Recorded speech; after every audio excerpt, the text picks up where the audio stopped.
El so de les havaneres més conegudes s'ha acomiadat aquest dijous la 23a Setmana Cultural de l'Aplec del Caragol.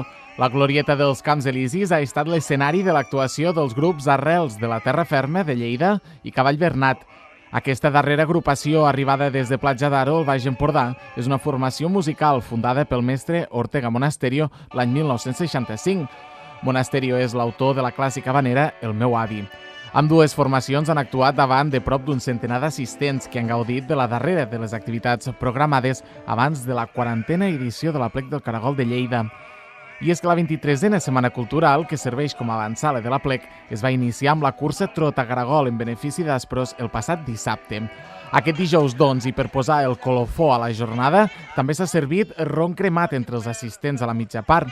I com tota bona cantada d'havaneres, i com no podia ser menys, ha acabat amb un dels clàssics d'aquest gènere musical i, això sí, els mocadors blancs volatillant, com quan la vella Lola saludava el seu mariner.